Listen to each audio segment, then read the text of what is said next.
चंडीगढ़ के लोग इस समय बड़ी असमंजस की स्थिति में हैं। उन्हें ये समझ ही नहीं आ रहा कि रामायण देखें या महाभारत।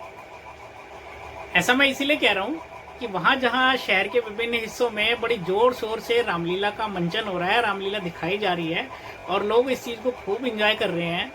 और वहीं अगर चंडीगढ़ के नगर निगम की बात करी जाए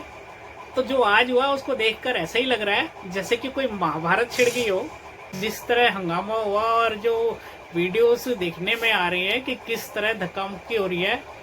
एक चंडीगढ़ का एक आम नागरिक होने के नाते बड़ा अजीब सा लगता है कि क्या यार हमने आप लोगों को इसीलिए चुनकर भेजा है कि यही देखने को मिले। कोई वाद विवाद नहीं हो रहा और चंडीगढ़ जैसा शहर जिसको हम अभी हाल ही में अखबारों में ऐसा छपने में आ रहा है कि टॉप मोस्ट सिटी माना जाए एजुकेशन के लेवल पे,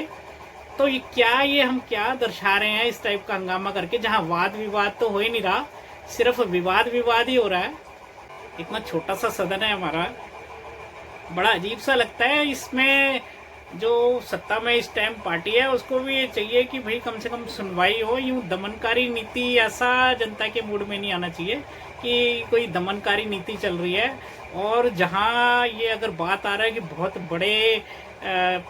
प्रोजेक्ट की बात हो रही है, जहां बहुत बड़े पैसे के लेन देन की बात हो रही है, ऐसा अगर मानकर चला जाए तो विपक्षी पार्टियों के जो तर्क है उनको सुनने में हर्ज क्या है।